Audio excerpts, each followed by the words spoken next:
Ele nasceu em Batatais, no interior de São Paulo, e se mudou ainda criança com sua família para o interior do Paraná. Com o pai agricultor, aos 17 anos, independente da família, mudou-se para Curitiba, capital do estado, onde se formou em economia. Hoje, economista, empresário e político brasileiro filiado ao Podemos. Atualmente exerce o mandato de senador da República. E neste primeiro programa temos a honra de recebê-lo para falarmos de Brasil e nos informarmos melhor sobre este estado de coisas. Seja muito bem-vindo, senador Oriovisto Guimarães.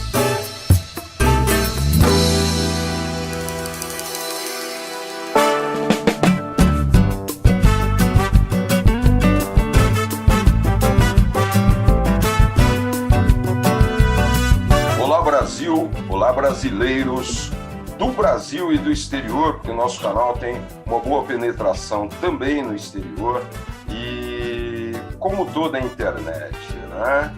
E hoje nós estamos aqui com a nossa Avant Premiere, o nosso programa piloto, o primeiro Estado de Coisas. E hoje com um convidado muitíssimo especial aí, um representante do Senado, que vai poder nos esclarecer muitas coisas e esperamos poder explorar muito o seu conhecimento, a sua experiência, né? Ele como empresário, como professor, um empresário bem-sucedido, professor, uma pessoa que está aí na labuta dentro do Senado, será bastante cobrado hoje o Senado, né? Por isso trouxemos um representante de lá. Eu gostaria de apresentar, antes de tudo, a equipe Fênix, né? Nós temos aqui a Sandra Regina, a Ilana Lamy, tá? Eu sou Celso Brasil, e nós temos aí, em background, né? Nós temos a Ana, nós temos a Lei, e temos também mais uma turma que nós chamamos de força-tarefa, né?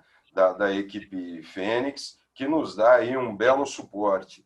Nós temos alguns representantes também nos Estados Unidos, que eu vou elencar depois, né? Que estão responsáveis pela divulgação, a estratégia de divulgação lá.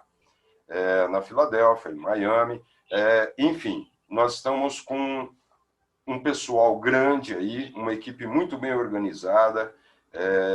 Desculpe se eu estou me estendendo um pouquinho nesse início, mas é necessário dizer qual o objetivo desse programa. O objetivo desse programa é trazer responsáveis por esse estado de coisas, né, como o professor, o senador, o empresário Oriovisto Guimarães, que é um dos responsáveis por esse estado de coisas. Porque a partir do momento, nós, no nosso entendimento, cada vez que alguém se propõe a ocupar um cargo público e tem a anuência do povo, tem o voto para isso, ele passa a ser responsável. Alguns são responsáveis por soluções, outros são responsáveis por problemas graves, como nós estamos vendo hoje no nosso Brasil. E eu gostaria agora, deixamos por último, né, o senador, mas não menos importante, é o nosso convidado especial, o senador Oriovisto Guimarães, que agora nós, como é praxe nosso, senador, o senhor está sendo gravado e tudo que o senhor disser será usado a favor do Brasil. Seja muito bem-vindo, senador Oriovisto Guimarães. A palavra é sua. Muito obrigado. Cumprimento a você, a Dilana, a Sandra. E é sempre um prazer poder participar de programas como esse, onde nós temos a oportunidade de falar com a população, de explicar melhor as coisas vistas pelo lado de dentro.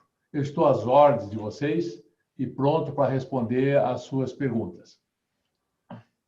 Vamos lá. Mais uma vez, obrigado, senador. Eu passo para Dilana. Dilana, a batata quente é sua, é você que vai abrir hoje, querida. Vamos lá, a palavra é sua. Bom, primeiramente, obrigado mais uma vez pela participação, senador. É uma honra estar aqui debatendo, né, contigo esse estado de coisas? Eu, lógico que vou perguntar na área da educação, que é de seu grande conhecimento. A pergunta que não cala: é possível fazer um projeto de lei onde a educação está falha há muitos anos e nesse momento da pandemia nós notamos nos jornais, e não precisa nem ir através dos jornais, a necessidade da educação online. Então, a pergunta que vem é: possível um projeto de lei de internet, Wi-Fi gratuito, para aquelas crianças, até para aqueles jovens que pretendem cursar a universidade, né? Enfim, a internet gratuita, né? Online, né? Gratuita, enfim. Eu fico lembrando que em 2019 nós tivemos o corte das universidades, o senhor lembra disso, e eu fico com várias questões na minha cabeça, lembrando de onde estava o Congresso, onde estava o Senado, o que os senadores estavam fazendo quando esses cortes aconteceram para as pesquisas. E quando eu pergunto se é possível a internet gratuita, e ao mesmo tempo lembro que antes da pandemia houve esses cortes, é possível? Como será que é possível se com cortes? Sabe, esse estado de coisas, como disse o nosso querido Celso Brasil, como fazer se o Senado nada fez? Há uma grande indignação ao olhar nos jornais e ver que crianças, que jovens têm vontade de estudar medicina, seja lá o que for, e não conseguem sequer o acesso ao Wi-Fi, à internet gratuita, enfim, tem que atravessar quilômetros. O que o senhor tem a nos dizer sobre isso? Bom, Dilana, deixe-me te dizer. Na abertura do programa, o Celso disse assim: quem é eleito torna-se responsável por esse estado de coisas. Celso, eu quero apenas fazer uma correção no que você disse. É esse estado de coisas que nós vivemos já historicamente há muito tempo que é responsável por eu ter entrado na política. Há uma inversão aí. Eu resolvi me candidatar ao Senado no sentido de tentar ajudar a resolver os problemas do Brasil. Agora, é importante, quando nós falamos em Senado, lembrar que Senado é um colegiado, são 81 senadores. Não é tudo que eu quero que eu consigo lá dentro. Algumas coisas sim, outras coisas definitivamente não. Especificamente sobre o que a Dilana me pergunta. O MEC acabou de anunciar a extensão para 400 mil alunos no ensino superior da internet gratuita. Veio tarde, veio muito tarde, mas veio. Outra coisa, Dilana, que a gente tem que observar é o seguinte: a educação brasileira ela está dividida basicamente da seguinte maneira: estados e municípios com a educação básica e governo federal com a educação superior. Não é? O MEC tem as universidades federais que ele mantém, não é? A Universidade Federal do Paraná, a Universidade Federal de diversos estados, às vezes mais de uma universidade no mesmo estado, como acontece aqui no Paraná. Temos duas universidades federais, temos a de Foz do Iguaçu, temos a daqui, temos também a Tecnológica, que era a antiga Cefet, que foi transformada em universidade. Depois temos as estaduais também, o estado também entrou aqui, Londrina é uma universidade estadual, temos outra estadual no Sudoeste, e temos as particulares, que é o governo federal que autoriza. Ele apenas autoriza o funcionamento, ele não dá um centavo de recurso para as particulares. As particulares são totalmente custeadas com a mensalidade dos alunos. Exato. Pois bem, as universidades particulares, normalmente os alunos já têm a internet, já possuem isso, se bem que nós atendemos hoje um percentual grande nas particulares de alunos que vêm pelo ProUni, que também tem essa dificuldade de internet que você coloca. Na educação básica, também esse problema existe no Brasil inteiro. Muitos alunos ficaram completamente sem aula e seríssimo, não é? Seríssimo. Nós vamos aprovar essa semana, por exemplo, uma lei muito importante que vai ser a do Fundeb, que vai tornar eterno a participação dos recursos da União na educação básica, que eu acho que é o nosso principal problema. Então, o Senado, dentro das suas possibilidades, esse é um projeto de lei que surgiu lá e que vai ser aprovado, faz alguma coisa, tenta alguma coisa, mas decididamente não pode tudo. Não pode nada, por exemplo, quando a universidade não é federal ou quando se trata de educação básica, porque daí as verbas são verbas estaduais. O que nós fizemos com essa questão do Fundeb foi obrigar o governo federal a repassar mais dinheiro para os governos estaduais de forma definitiva.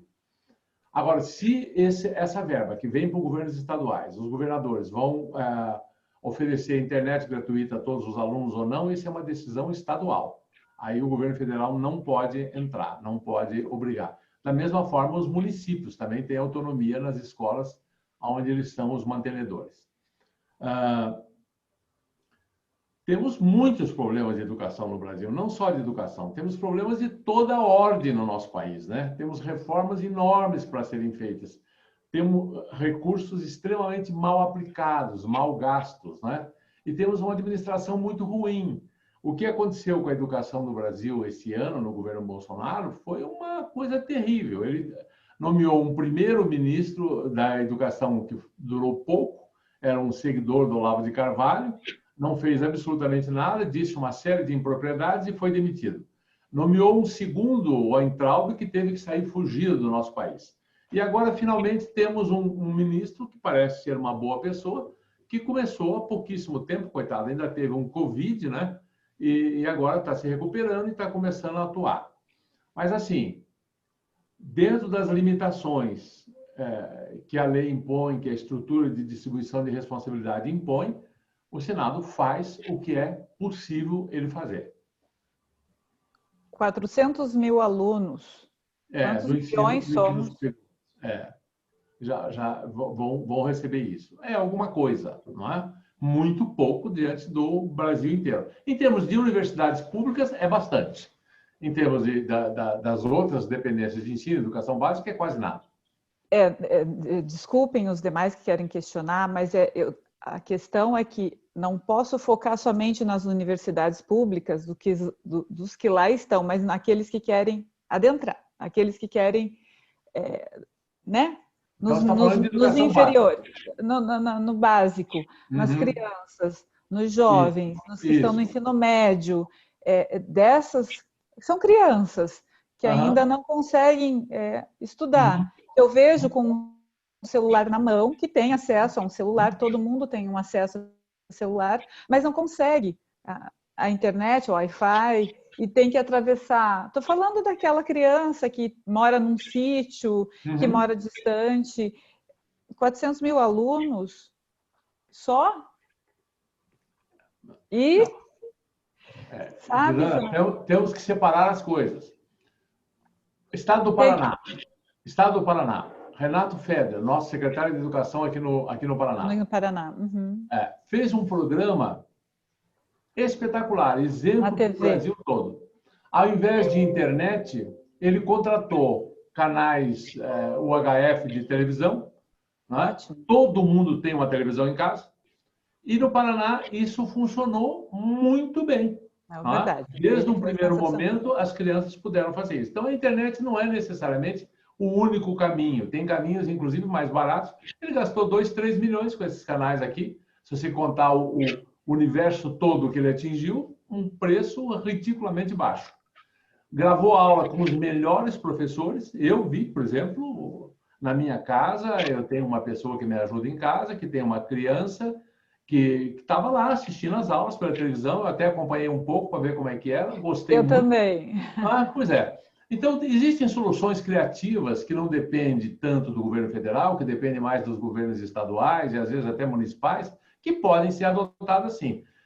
O que eu vi assim com muito pesar aqui no Paraná foi que, enquanto as universidades particulares todas continuaram a dar aula pela internet, A Universidade Federal do Paraná, o reitor da Universidade Federal do Paraná, diz com todas as letras o seguinte: o DNA da UFPR é presencial. Olha, pelo amor de Deus, isso não é uma coisa para o reitor dizer, né? E isso aconteceu. E demorou muito, e do que me consta até hoje, não estão fazendo nada. Começaram agora a dar algumas aulas online. Exato. Pois é, mas quanto tempo depois? E isso é uma coisa que, veja, não depende do governo federal, não depende do governo estadual, não depende de nada, depende de boa vontade do reitor aqui. E sabe, senador, os que estão fazendo aula agora vão perder o ano todo como se tivessem tido aula. É lamentável. Agora, se o governo federal tivesse intervido nessa universidade, ia dizer: estão acabando com a autonomia das universidades, com a autonomia universitária, a famosa autonomia universitária, que às vezes serve para isso, né? Para não fazer. Para não fazer. A falácia nunca vai faltar, né, senador? A Sandra tem aí uma questão também. A Sandra, que é muito ligada à educação, à política, acompanha bem de perto. Sandrinha, querida, vamos lá. O que você tem a dizer? O que você trouxe aí na manga? Primeiramente, grata, senador, por aceitar nosso convite para participar desse programa que visa trazer esclarecimentos para o estado de coisas que nós vivemos, que hoje é um estado que assola, de certa forma, o estado brasileiro. Por que eu digo assola? Porque nós tivemos uma grande decepção. O meu interesse pela política veio da participação no ativismo. Ativismo que, diante de uma situação de corrupção que domina, infelizmente domina, nós víamos como necessário pedir que houvesse alterações, transformações, para que o país pudesse prosperar, para que a população pudesse ter uma vida mais digna.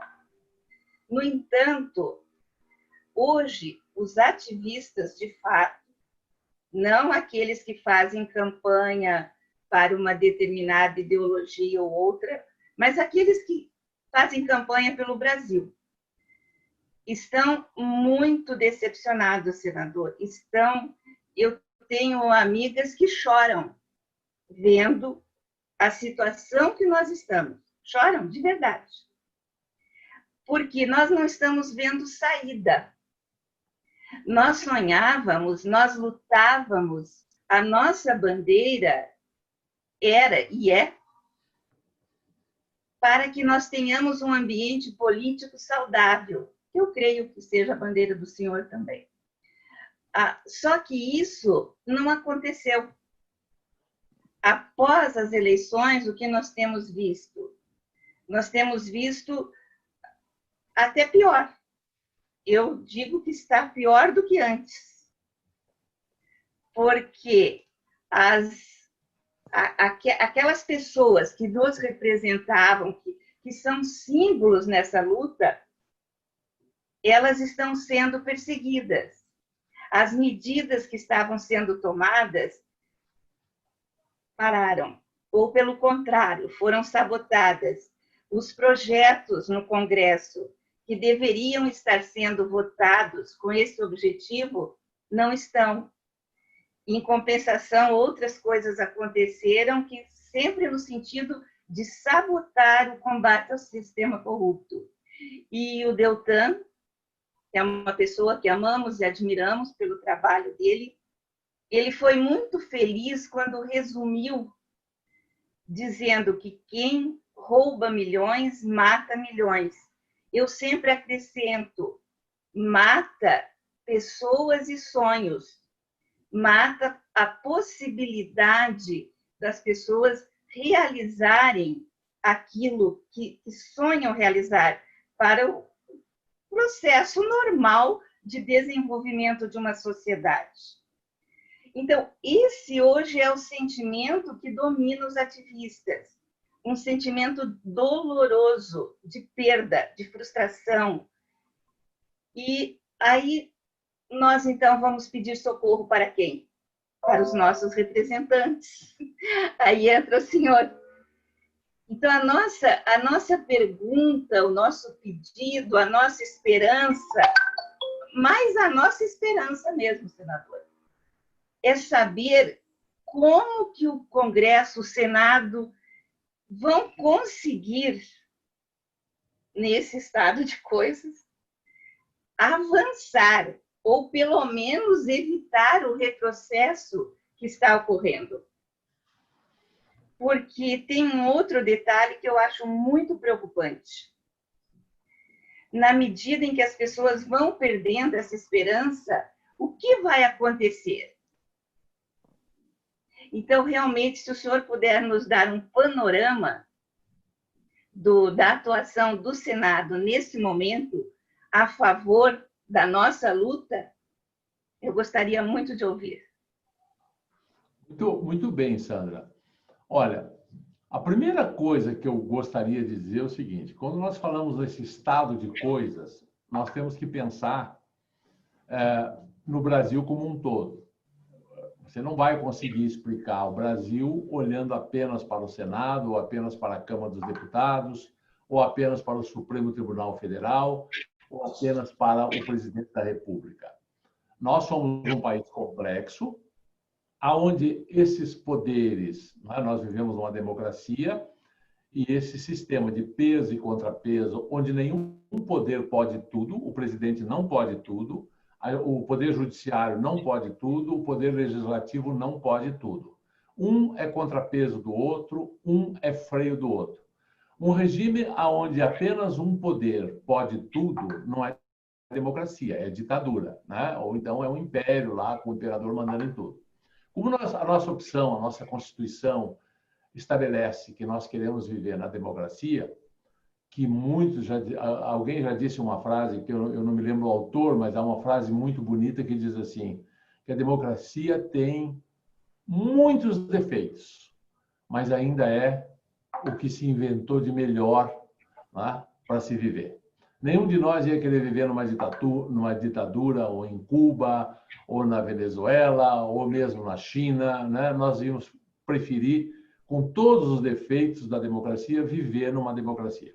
Agora, é claro, existem democracias que estão melhores que a nossa, não é? Por exemplo, a Suíça está melhor do que nós, os Estados Unidos podem estar melhor do que nós, muitos países podem estar melhor do que nós, e existem outros que estão em situação piores do que a nossa também, não é? Notadamente, aqui na América do Sul, na África, em alguns lugares do terceiro mundo, onde a situação da população e do país e da própria moral e da própria roubalheira ainda é maior do que o que acontece aqui no Brasil. Não estou dizendo nada disso para a gente se conformar com o que está aqui, pelo amor de Deus. A última coisa que eu quero é conformismo. O que eu mais quero é participação e revolta contra tudo isso que está aí. Bom, estou te dizendo tudo isso, Sandra, para dizer o seguinte. Quando a gente tem uma caminhada e essa transformação do Brasil, que você fala nela, esse despertar da consciência dos ativistas que você fala nela, da classe média, das pessoas de bem, das pessoas honestas, das pessoas que não fazem da política uma profissão, das pessoas que querem participar da política por um ideal de transformação do país. Essa caminhada, como toda caminhada, tem percalços, tem dificuldades.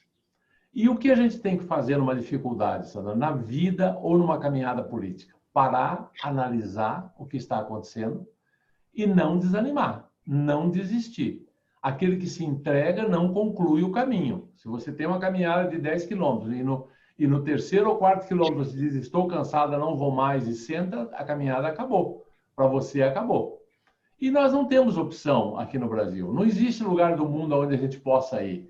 As nossas raízes estão aqui, o nosso idioma estão aqui, os nossos filhos estão aqui. E nós somos 230 milhões de habitantes. Não existe outro espaço no planeta Terra que caiba tanta gente assim.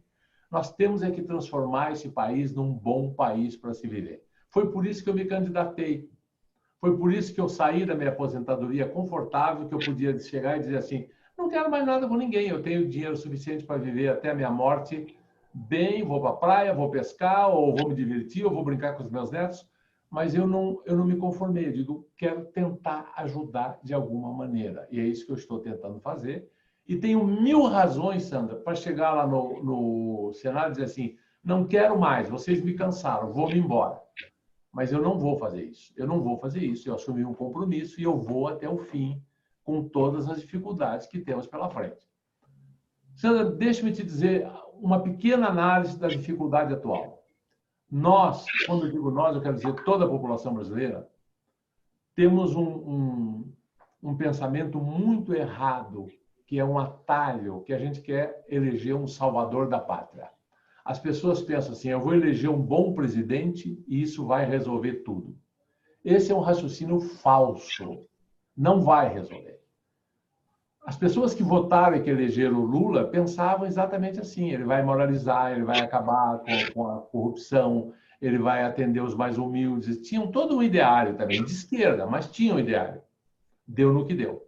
Quando nós votamos no Collor, nós também achávamos que ele ia caçar Marajá, etc. e tal. Deu no que deu. Lá atrás, eu não sei a sua idade, mas nós votamos num sujeito chamado Jânio Quadros. Eu era criança ainda. O símbolo da campanha dele era uma vassourinha. Sabe o que significava a vassourinha? Ele ia varrer todos os corruptos. Isso já faz mais de 50 anos.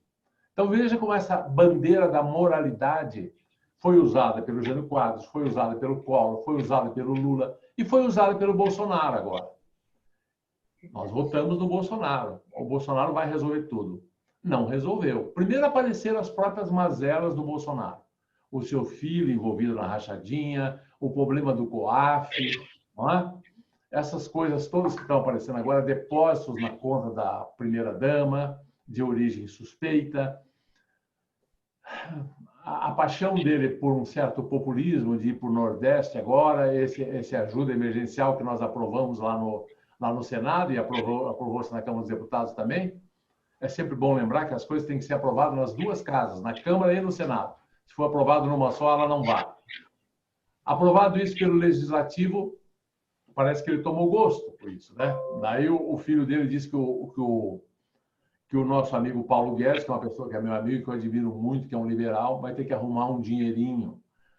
Não se brinca com o orçamento nacional assim, né? Isso pode fazer voltar a inflação, pode fazer voltar juro, pode tornar o país ingovernável. Bom, tivemos a saída do Moro, então nos perdemos um pouco. Aí dizemos, renovamos no Senado. Não renovamos coisíssima nenhuma, Sandra. Sabe quantos tem lá dos 81 senadores que nunca foram políticos? Eu e mais 8. Em 81. Todos os outros ou foram reeleitos ou já eram políticos. Eram governador, era deputado estadual, era deputado federal. Gente que faz carreira na política. E o eleitor brasileiro vota sem olhar currículo. Vou votar no fulano porque o Bolsonaro, eu gosto dele, o Bolsonaro apoia o fulano, então eu vou votar no fulano. Tem que olhar o currículo. As pessoas não são o que falam, elas são as que fazem. Elas são aquilo que elas fazem. O exemplo tem que ser na prática. Então, por exemplo, Renan Calheiros foi reeleito. Gabriel Barbalho foi reeleito. Tantos outros foram reeleitos, né? Quantos processos eles têm? Não é? Por que a pauta ética não avança?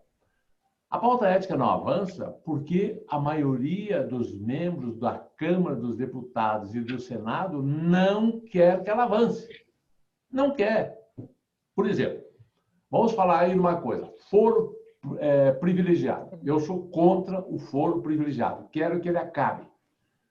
O foro privilegiado foi aprovado por unanimidade no Senado quando eu não era senador ainda. Verdade. E ele é um projeto do Álvaro Dias, que é uma pessoa também que tem a mesma linha que eu, nós trabalhamos juntos, foi para a Câmara dos Deputados. Por que não é votado na Câmara dos Deputados? Por que o Rodrigo Maia não coloca em votação? Fazem mais de 2 anos que está parado.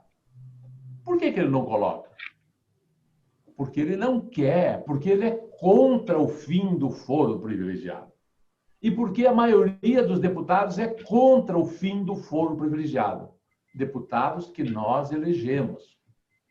Muitos deles têm processo. O que acarreta esses processos que eles têm? Eles vão para o Supremo. E no Supremo andam os processos? Vocês me respondam. Quantos processos o Moro julgou em Curitiba? Quantos processos o Supremo julgou? O Supremo julgou 1 ou 2. Aqui foram 280 na primeira instância, no Rio e Curitiba. Então, há uma espécie de uma proteção. Esse privilégio significa, na prática, uma impunidade. A prisão em segunda instância. Eu tinha uma PEC pronta para prisão em segunda instância. Sobre o argumento que veio, inclusive, do Moro, que veio, inclusive, de outras pessoas, do Davi Alcolumbre, que é presidente do Senado, o ministro retira essa tua PEC, vamos fazer um projeto de lei 166 do senador Lazier, é muito mais rápido, aprovar muito mais simples. Eu digo, tá bem, então eu retiro para aprovar 166. Retirei. Sabe qual foi o argumento que usaram no dia seguinte comigo? Ah, não, agora tem uma PEC na Câmara, vamos esperar a PEC da Câmara. Parece brincadeira. Jogam com a gente. Jogaram com a minha boa-fé, jogaram com a boa-fé do Moro, e assim vai. Senador, desculpa lhe interromper, mas o Senado, até onde eu sei, tem força com o Supremo Tribunal. Ou eu estou enganada? Tem, pela lei tem. Você não Pela está lei tem. Pela Pois lei é. O que o Senado faz com relação ao STF? Nada. Nada. Por quê? Sabe por que não faz nada? Então, É essa a explicação que nós queremos. Por que? Então vamos lá. É muito Esse é um simples. absurdo. É muito simples. Existem lideranças fortes dentro do Senado, como existem lideranças fortes dentro da Câmara dos Deputados, Sim. que têm processos que correm no Supremo Tribunal Federal. Por exemplo, Renan Calheiros tem lá 8 processos correndo há anos. E outros mais tem. De vez em quando vai a Polícia Federal lá e invade um gabinete. E tudo para no Supremo Tribunal Federal. Então, o Supremo Tribunal Federal, de certa forma, tem na mão o Poder Legislativo, através dessas pessoas que têm processo lá, torna-se refém do Supremo Tribunal. E fica aquela coisa assim, vocês não façam nada contra o Supremo aí, que nós não faremos nada contra vocês aqui. Mas Percebe? é a maioria? A maioria do Senado? Olha, os mais influentes e aqueles que ainda não têm, talvez tenham medo de ter amanhã e ficam nessa dependência. Porque a questão que fica é, gente, o Senado é muito forte. Quem pode impeachment um Toffoli, um Gilmar Mendes é o Senado. Dilana, tem quantos pedidos? A CPI da Lava Toga. Eu assinei a CPI da Lava Toga. A CPI da Lava Toga seria a maneira de fazer isso que você está pedindo, de passar uma limpa, de caçar alguns ministros e botar ordem na casa. O meu presidente Davi Alcolumbre não coloca em votação, não põe para funcionar. Com Mas, Maia, senador, né? então não seria o caso de fazer uma reforma no judiciário para que as coisas caminhassem de forma diferente e até uma reforma no Senado, na Câmara, para que as coisas caminhassem diferente? Eu adoraria. A mim interessa isso, né? Para isso, você vai ter que mudar os membros do Legislativo. Nós vamos ter que aprender a votar melhor antes. Então, o segredo Eu está voto bem. entre os membros do Legislativo. Senador, nós ouvimos sempre dos políticos, o poder está na mão de vocês, é o voto, é o voto, é o voto. Só que nós estamos votando, nós chegamos cheios de esperança. Por exemplo, o Brasil inteiro só tinha uma saída, era Bolsonaro. Tudo bem. O Brasil votou no Bolsonaro, né? O cara que vai até armar a população. Eu gostaria de falar de desarmamento um pouquinho agora, tá? Se você me permite, o que o Bolsonaro falou, o que ele fez? Só para concluir, ele desarmou a população. Depois que o Bolsonaro entrou, nós que tínhamos tirado, né, aqueles políticos, o PT, falamos, agora estamos livres do PT. O que o Bolsonaro fez? Ele pegou as nossas armas, que era o voto, e nos desarmou. Ele fez o verdadeiro desarmamento. Por quê? Ele se juntou. Ele colocou todo o PT lá. Hoje a justiça está manca das 4 patas aí por conta do quê? Por conta exatamente disso.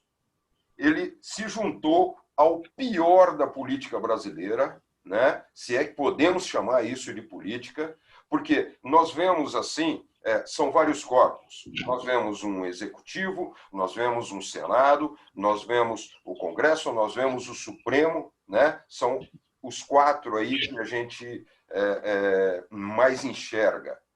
Todos corpos doentes. Como o senhor mesmo disse agora, o Supremo é um corpo que está na UTI, né? O Senado esse colegiado também está muito contaminado, está doente, está na UTI também. O Congresso, os deputados está tudo também, é outro corpo doente. O executivo está putrefando, né? Porque o executivo, eu quero dizer, ele nos desarmou na justiça para que pudesse ser blindados, né, a família, a clã Bolsonaro. Vamos ser bem claro aqui, não dá para passar paninho. A clã Bolsonaro, para ser blindada, se aproximou, então, o executivo pegou o pior que tem no Supremo, nós temos bons nomes ali, tá? O Senado, nós temos bons nomes, os deputados, o Congresso, cadê? Né? O Executivo, onde está a justiça no Executivo? Está aí, ó, está levando tiro. A justiça se chama Sérgio Moro. E vamos colocar petistas no lugar. Né? O primeiro passo foi trazer o PT. Aí, hoje eu tenho que ficar de pé e aplaudir José Dirceu. Eu não acreditei naquilo que ele falava, que o PT iria tomar o poder, e hoje nós temos o bolsopetismo. Né?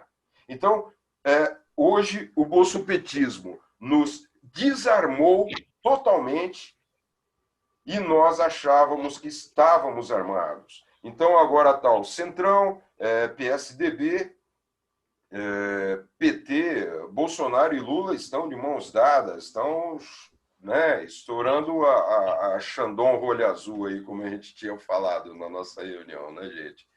Então, eles estão aí, estão em festa. Nós vimos um Moro ser metralhado pelo gabinete do ódio, né, e por todo o bolsonarismo, com a união do petismo, evidente, né? Eles estão, não é de mãos dadas, estão abraçados mesmo nessa festa. Aí entra o Senado, entra Congresso e entra Supremo, aplaudindo tudo isso. E o que nós temos hoje? Nós temos um Deltan Dallagnol sendo julgado, o Moro sendo condenado por ter participado da maior operação do planeta contra a corrupção. Ontem, nós tivemos uma grande vitória, eu quero puxar um gancho aqui agora. Eu gostaria que o senhor falasse sobre Celso de Mello e Luiz Fux, né? Essa justiça que eles acabaram fazendo, né? Com o Deltan Dallagnol, que é uma pessoa que eu conheço pessoalmente. A gente sempre acompanha o time que a gente gosta, né? A Lava Jato é o meu time. Esse eu não perdi um jogo, eu não perco um Twitter, eu não perco uma publicação, eu acompanho muito, mas muito de perto, sabe? E ouvi do Deltan isso há 2 anos, ou quase 3 anos atrás, quando ele falou: será um processo lento. A gente estava numa reunião, será um processo lento. Tá? Em resumo, aquele devagar que eu tenho pressa, né? Nós vamos chegar lá. Mas ele sabe que a caminhada é longa, né, Celso? E aparece aí essa caterva toda unida, ou seja, nós lutamos tanto para tirar o PT, porque é o PT, é o PT, é o PT. Aí vamos o Bolsonaro. Bolsonaro trouxe o PT todo de volta. Sabe? O Vem Pra Rua lançou um banner muito inteligente, que está lá toda a caterva e embaixo. O time está quase completo, só falta o Lula.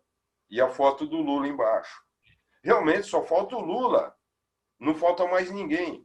Então, estão todos unidos. Nós vamos conseguir sair do buraco, nós vamos conseguir sair desse estado de coisas. O que o Senado está fazendo por isso? O que é possível fazer, senador? Olha, o que o Senado está fazendo, eu não tenho essa procuração para falar em nome do Senado, mas eu posso falar em nome de pelo menos 20 senadores com os quais eu me dou muito bem, que nós formamos um grupo que se chama Muda Senado. Pelo nome do movimento, você já pode ver que nós queremos que o Senado mude, que esse Senado que está lá hoje não é o Senado dos nossos sonhos. Nós tomamos muitas atitudes para que esse estado de coisas se mude. Deixe-me apenas colocar uma bandeira aqui, antes de entrar especificamente na tua pergunta, ainda completando um pouco o que eu conversava com a Sandra. Sandra, Dilana e Celso, parem para raciocinar comigo numa hipótese. Imagine que a Câmara dos Deputados coloque para votar o fim do foro privilegiado. No mesmo dia vai ser aprovado, porque os deputados terão que votar em voto aberto e nenhum deputado quer ficar queimado com seus eleitores e vai aprovar. Ele foi aprovado por unanimidade lá no Senado. Porque os políticos fazem assim, eles falam que são a favor do foro, na frente das câmaras, mas por detrás eles não são, eles mentem para a população. A hora que colocar em votação, a mentira acaba. Nós vamos saber quem é a favor e quem é contra o foro privilegiado. O fim do foro. Então, imagine que nós pressionássemos o nosso presidente da Câmara dos Deputados, o Rodrigo Maia, para que ele coloque para votar isso. E que termine o foro privilegiado no Brasil. É só uma leginha, mas ela muda tanta coisa, ela tem uma consequência tão forte, que é o seguinte: os quase 100 parlamentares que têm processos no Supremo Tribunal Federal imediatamente saem do Supremo e vão todos para juízes de primeira instância, para juízes como eram o Sérgio Moro. Sabe o que significa isso? Passar um desinfetante na política, passar um desinfetante na Câmara e passar um desinfetante no Senado. A hora que esses políticos que têm processos no Supremo forem para a primeira instância, a coisa muda, porque lá eles não vão ter moleza, lá não vai ficar parado, lá eles vão ser condenados. E quando condenados em segunda instância, nós já temos a lei do ficha limpa. Outra leizinha, bom, daí eles saem da política, por isso que eu estou dizendo que limpa a política. Precisa aprovar o fim do foro privilegiado para limpar a política. Enquanto tiver foro privilegiado, a política não será limpa, não será, o Congresso não será tão bom como pode ser. Você tem que tirar de lá quem tem processo. Para isso, o processo tem que andar, tem que acabar o foro privilegiado. Isso é fundamental para mudar o Brasil. Prisão em segunda instância. Prisão em segunda instância é outra coisa que está lá para ser votada. A hora que tiver prisão em segunda instância, muda a cara do país também. Muda a cara do país, porque condenado em segunda instância, o sujeito vai para a cadeia, sai do Congresso, limpa tudo. Então, essas duas leizinhas são duas leis. Então, ao invés de brigar por pessoas, vamos brigar por instituições, por leis. Vamos pedir o fim do foro privilegiado, fazer campanha para isso, e vamos pedir prisão em segunda instância. Sabe quando que eu vi o PSL, que era o partido do Bolsonaro, e o PT votarem junto? Quando eu tinha uma PEC de minha autoria que acabava com as decisões monocráticas dos ministros do Supremo Tribunal Federal. Eu tive 38 votos e perdi, porque o telefone começou a tocar do outro lado da praça, porque o PT e o PSL votaram junto contra mim. Foi o ano passado ainda. Isso disciplinaria muito essa loucurada que tem lá no Supremo. O Supremo teria todo o poder que tem hoje, mas no colegiado. Não um indivíduo isolado, podendo mais que todos os deputados, senador e presidente, como acontece hoje. Então, a minha proposta é a seguinte, Celso. Vamos parar de acreditar tanto em pessoas e vamos acreditar um pouco mais em leis. Mas nós estamos mudando o cozinheiro, mas nós não mudamos a receita do bolo. O bolo é sempre igual. A receita do bolo são as leis. Senador, me permite? O projeto anticrime também existe e foi mega alterado. Vai acontecer o mesmo. Senadora, exatamente. É o gancho que eu quero pegar, Dilana. Estamos aqui na mesma frequência. Senador, qual o risco? Porque tudo que se colocar lá é votado. E pode ser até aprovado, mas só tem artistas. Tanto no Senado como no... Só tem artistas. Eles conseguem colocar aqueles jabutis, sabe? Vê a lei anticrime. Pelo amor de Deus, é a lei pró-crime. Tanto é que está correndo solto aí. Hoje, para você ser um aliado, para ser um parceiro do governo, é exatamente o inverso. Aliás, a inversão foi total, né? Não foi cumprido um item sequer daquele falso discurso eleitoreiro, né? Do mentiroso, do estelionatário eleitoral Bolsonaro. Não foi cumprido um. Hoje, para se conveniar ao governo, para estar ao lado do governo, você tem que ter ficha suja. Exatamente o contrário. Você lembra quando aquele mentiroso nos disse: se estiver sendo investigado, não fará parte do nosso governo? Que lindo ver o general Heleno dançando lá, fazendo aquele show solo, né? Se gritar, pega centrão, não fica um. Onde é que você está, general Heleno? Eu tenho esse direito. Pô, nós fizemos live juntos, nós trabalhamos juntos para tirar o PT daí, e agora você está nesse miolo. Mas, Celso, você ficou. Aí está um problema. Pode gritar, pega centrão, mas ficou. Senador, onde é que estão os homens? Porque os canalhas nós estamos vendo no palco. Onde é que estão os homens do governo? E quantos nós temos? Nós temos gente suficiente para mudar esse estado de coisas? Para, na hora de uma votação dessa, não colocarem aquele monte de jabutis e falar: aprovamos a prisão em segunda instância, só que agora um pouquinho diferente. O Aras teve a cara de pau de falar: nós queremos, sim, combater a corrupção. Isso na TV PT, depois da TV PT, ele vem, né, um monte de advogado petista, com o bolsopetismo aplaudindo de pé ele, né, dizendo que a Lava Jato tem que mudar, tem que acabar, nós temos que voltar a combater a corrupção como nós combatíamos antes. Pô, cria vergonha na cara, tá subestimando a nossa inteligência. Esses caras estão achando que nós somos palhaços, sabe? O Bozo está lá no poder, não é aqui não, nós estamos muito bravos com isso. Inclusive, desculpe interrompê-los, o próprio deputado Kim, né, Kim Kataguiri, comentou que eles até pretendem passar o fim do foro com algumas mudanças que ficaria um meio fim do foro. Não, então, o senhor, senador Orevisto, ouviu falar. Eu gostaria que o senador falasse. Vamos deixar a Sandra falar um pouquinho. Nós temos, voltando ao fim do foro lá que nós estávamos conversando, nessa questão do fim do foro, porque normalmente a pessoa pensa o quê? Os políticos. Não, são 55 mil autoridades que se valem dessa garantia para cometer o que acharem interessante cometer contra a população.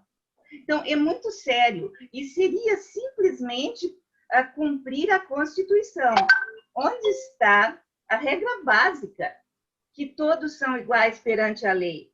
Então, veja assim que esse fim do foro é uma exigência, mais do que uma exigência. É questão de sobrevivência do próprio sentido de nação brasileira. Não se justifica isso. Mas você, senador, que está lá e que se declarou aí a favor do fim do foro privilegiado, da prisão em segunda instância, que ela tomou um fôlego, né? Ela existia. Aí, vamos dar uma pausa porque a gente vai precisar mexer nisso aí. Quais são os jabutis que vão colocar aí, né? A cerejinha para o bolo ficar bonito e tirar toda a força disso. O que já se programa lá no meio dessa caterva e como vocês estão preparados para enfrentar isso? Vai ser uma guerra dura, eu sei. E nós sabemos que não vai sair. É utopia É utopia isso que a gente está discutindo aqui, sair perfeito. Mas o que estamos esperando, né? Ou o que vocês que estão lá no miolo, tá? Estão esperando desse pessoal e de que forma que vocês vão combater isso, senador? Olha, Celso, eu entendo a sua indignação, entendo a indignação de grande parte do povo brasileiro. Essa era a indignação que me motivou também a ser candidato e ir lá tentar fazer alguma coisa. Há uma diferença muito grande entre um trabalho de todo santo dia fazer alguma coisa e uma catarse em que a gente mostra toda a nossa indignação e depois não faz mais nada. É fundamental que essa indignação toda seja transformada em cada um de nós em força motriz que nos leve, primeiro, a não ficar no meio do caminho, a não desistir. Não é? Quem fica tomado por essa indignação, alguns ficam tão indignados que se exaurem a própria indignação. É preciso controlar essa indignação e transformá-la em energia produtiva para que a nação se transforme. É muito difícil, às vezes provoca úlcera, às vezes deixa a gente sem dormir, mas é o preço que temos que pagar. Ficar imaginando hipóteses de Jabuti, ficar imaginando hipóteses do que poderão fazer, é desnecessário, porque estão fazendo algo muito maior contra o qual nós temos que lutar agora, que é eles simplesmente engavetaram, não colocam em votação. Então, nem precisa inventar Jabuti. Eles mataram o projeto inteiro, o foro privilegiado continua vigorando 100% enquanto não for votado. Se eventualmente tiver que passar alguma besteirinha, por exemplo, o que o Kim Kataguiri estava dizendo é que eles talvez colocassem que a condenação só seria válida a partir da segunda instância. Não é? Se for para a segunda instância, não é de todo ruim, sabe? Não é de todo ruim. Se esse for um passo que a gente possa dar agora, muito melhor do que continuar parado como está hoje. Sem dúvida. Então, nós temos que conseguir aprovar alguma coisa. Quando a gente fala de Supremo, você mesmo observou, existem grandes ministros lá dentro. Eu não respondi a tua pergunta anterior, por exemplo, o Celso de Mello, o Fux, e outros que estão lá, com os quais eu me dou bem, não vou citar o nome de todos, mas nós temos grandes ministros. E temos ministros que não mereciam estar lá. Nós sabemos disso, que precisariam sair, que precisariam ser caçados. Mas, o Barroso, eu considero também um grande nome, né? Nós temos grandes nomes. Temos grandes nomes no Senado, temos grandes nomes na Câmara dos Deputados e no próprio governo federal, por exemplo. Eu defendo o Paulo Guedes até debaixo d'água. Eu acho o Paulo Guedes um homem honesto, com um pensamento econômico corretíssimo, que está ali segurando as pontas para tentar colocar a economia nos eixos. Tem uma equipe econômica fantástica. O presidente do Banco Central, neto do nosso Roberto Campos, que é famoso no nosso país, que eu tive até a oportunidade de comprar a biblioteca dele quando ele faleceu. Veja, o avô desse rapaz, que é uma família, né? O Roberto Campos assinou o Tratado de Bretton Woods, foi ministro dos governos militares, foi embaixador, ocupou as principais posições do governo brasileiro. Foi senador também. E quando ele morreu pobre. A viúva, um estadista daquele calibre, né? Morreu pobre. Eu visitei o apartamentinho que morava a viúva e comprei a biblioteca dela porque ela precisava do dinheiro. Então, um homem que não roubou a vida inteira. Então, o neto desse homem, sabe? Eu conheço os filhos e conheço o neto. Eu sei que é gente séria.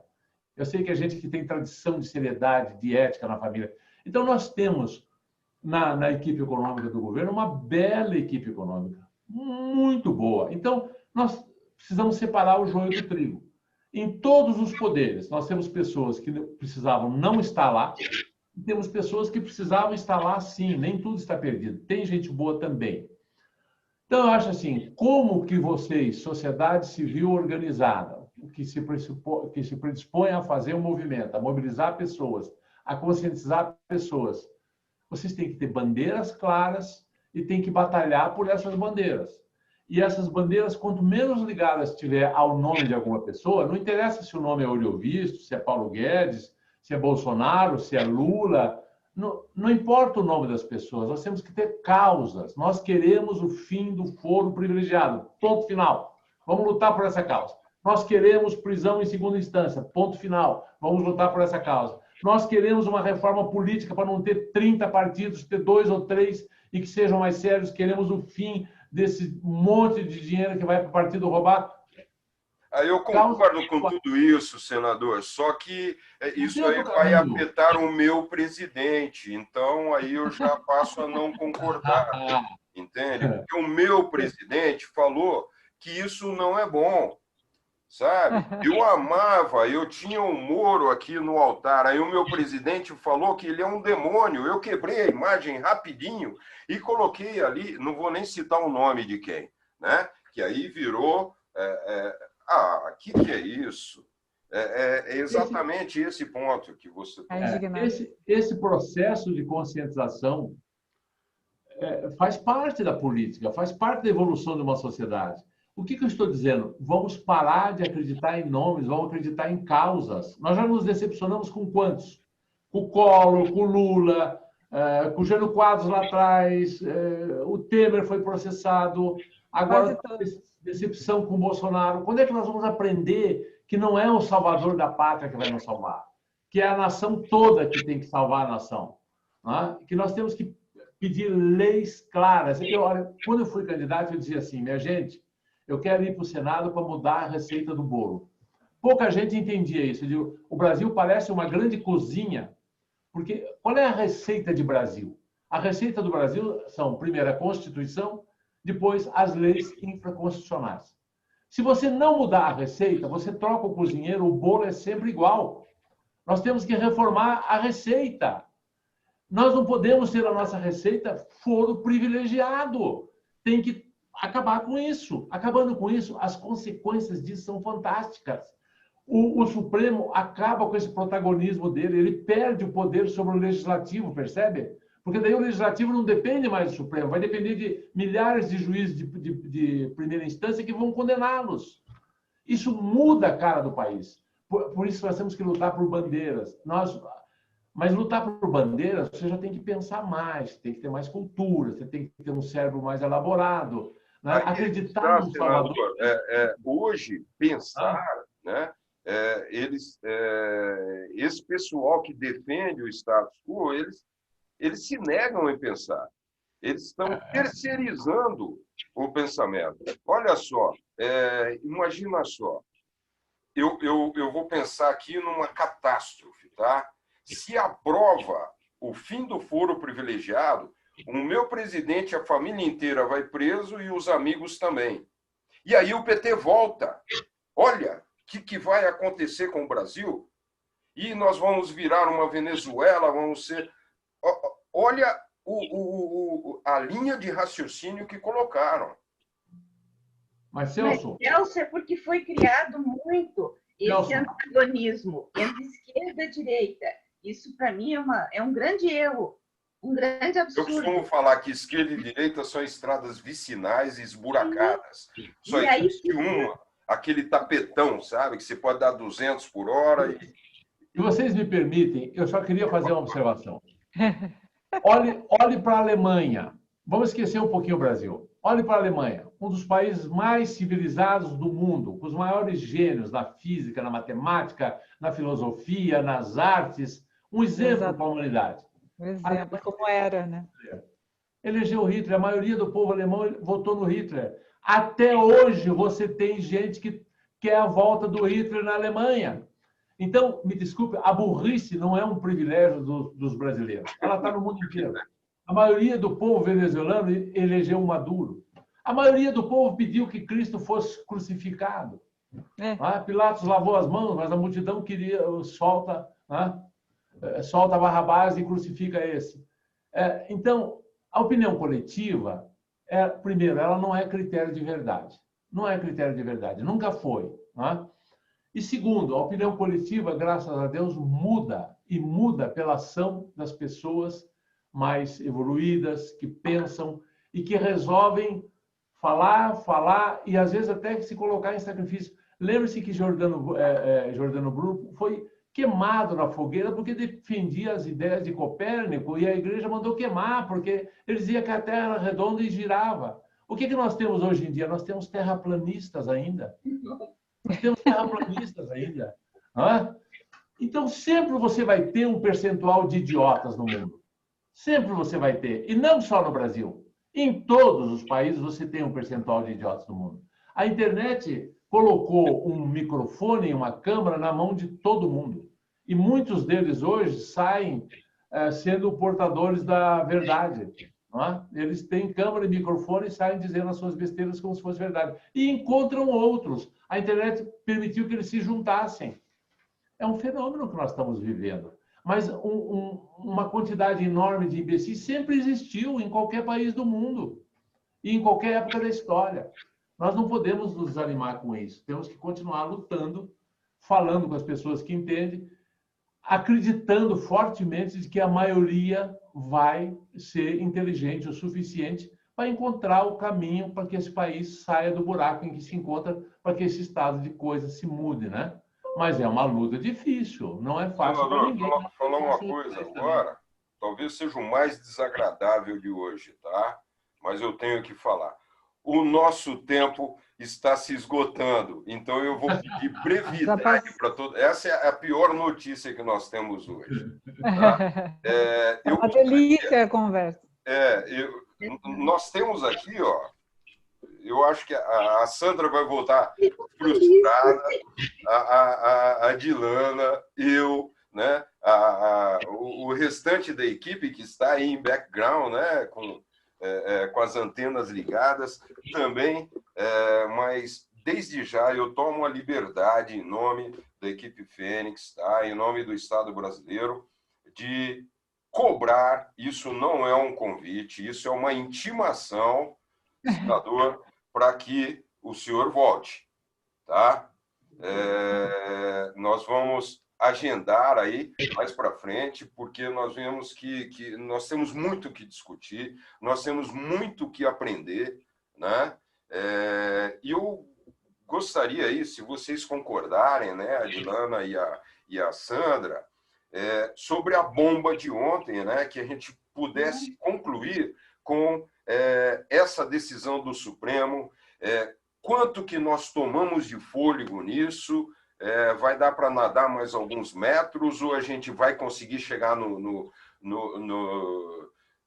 na praia e ainda se secar e falar, ó, conseguimos sair desse mar de lamas que estavam nos jogando. Gostaríamos de ouvir a sua opinião, senador. Celso, deixa-me te dizer, eu fui testemunha de defesa do Deltan Dallagnol no processo no Conselho Nacional do Ministério Público. E quando eu fui prestar meu depoimento, eu disse a todos eles o seguinte, veja do que eu era testemunha. O Deltan me arrolou como testemunha de defesa. E eu fui lá defender. Porque qual era a acusação contra o Deltan?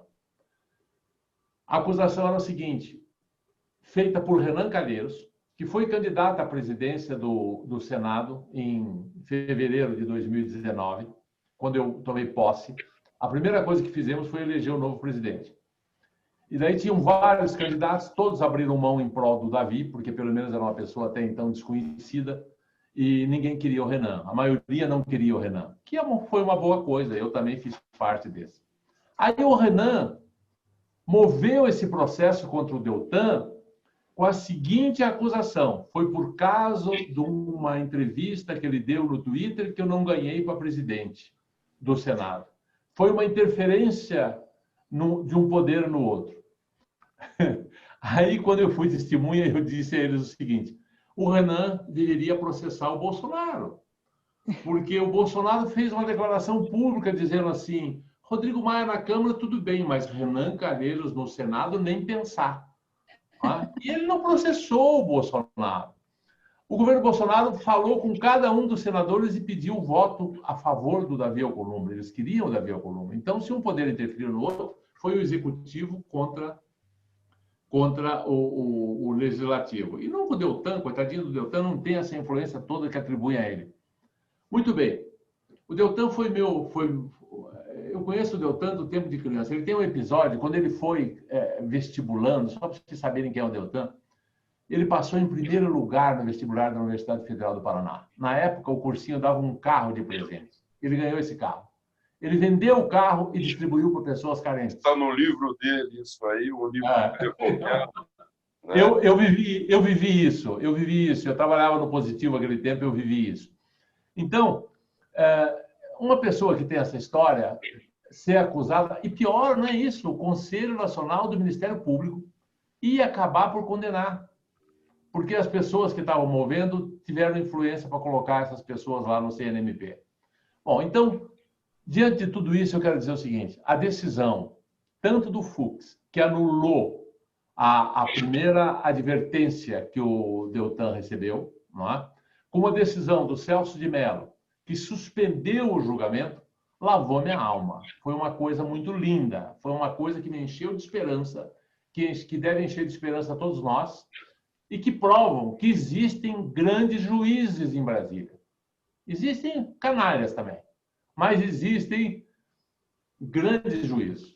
Não se pode nunca condenar o Supremo, não se pode nunca condenar a democracia, não se pode nunca condenar o poder. Não é? Condenem pessoas, não condenem a instituição, porque a democracia, com todos os defeitos, ainda é o melhor regime que o ser humano inventou. Não é mesmo? Então, a minha consideração final é: estou feliz, todos que torcem por um Brasil melhor estão felizes, o Celso de Mello vai se aposentar de uma maneira brilhante, é uma pena que ele se aposente, não é? É uma pena. Realmente. Em algumas aposentadorias nós vamos festejar, a aposentadoria do Celso de Mello nós vamos chorar, porque dificilmente vamos ter outro no lugar dele tão bom quanto ele. Mas assim é a vida. E minhas palavras finais são: desanimar jamais. Atropelos vamos ter, tristezas vamos ter, derrotas vamos ter, mas se desanimarmos, de que vale a vida? Eu ainda acredito que o número dos belos supera o número dos feios, o número dos bons supera os maus, né? Aliás, o universo é evolução, isso é uma lei universal, né? O Criador não ia fazer de forma diferente. Mas nós precisamos dar voz aos bons, a nossa indignação. Você falou, senador, eu entendo a sua indignação, nós temos que usá-la, né, transformá-la de alguma forma. Essa iniciativa aqui nossa hoje, e não é só isso, muita coisa virá ainda, né, dessa nossa equipe, desse nosso trabalho. Então, nós estamos transformando a nossa indignação em trabalho, acreditando que o número dos bons supera os maus. É que os maus são tão barulhentos, tão ignorantes, tão agressivos, que dá aquela impressão, né? Tanto é que elegemos Bolsonaro. Hoje a gente sabe que essa sacanagem das redes, das fakes, já vinha lá de 2018, e com isso, não, é ele, não era ele. Nossa, se não fosse essa rede que espalhasse essa falsa sensação de que ele estava explodindo nas redes, não. Então, hoje, nós estamos um pouco mais escolados, novas canalices serão inventadas ainda, né, por muitos, nós vamos cair em muitas, mas estamos crescendo. E nós acreditamos em vocês do poder público, né? Nós estamos, principalmente agora, vocês são a nossa esperança, senador. Vocês, os deputados, os bons que estão no Supremo, porque o Executivo foi executado pela corrupção. Infelizmente. Então, o Executivo, nós não podemos contar com nada, nós só temos que esperar o Supremo despertar, porque deve ter uma pilha enorme lá já de coisas, né? Os pedidos que estão na mão do Maia, os pedidos de impeachment e muita coisa. Então, nós vamos esperar que se tome jeito com essa pressão toda, né? Eu gostaria aí, o nosso tempo já estourou, gente. A coisa tão boa, tão boa. Sabe aquela festa maravilhosa? Eu falo, não, 2 horas da manhã eu estou em casa e 6 horas você ainda nem pensa em voltar? Está desse jeito aqui hoje. Sandra. Vamos lá, Sandra. Pois é, o que eu estava falando, que o importante é que nós insistimos, persistimos e não desistimos. Ótimo. É isso, Sandra. Concordo. Um grande abraço para todos, então. Muito obrigado por essa conversa. Obrigada ao senhor. Não, eu quero só agradecer, o senador já está saindo, só quero agradecer mais uma vez. Obrigada, senador, e desculpa a extensão aí da hora. Valeu. Abraço para todos. Obrigado, senador. Nós esperamos você de volta para ser cobrado, para nos esclarecer em muita coisa, tá? E para nos dar aí esse fio de esperança que você passou hoje. Gratidão. Namastê, até sempre, senador. E boa sorte, sucesso no Senado. Obrigado, um abraço. Um abraço, senador.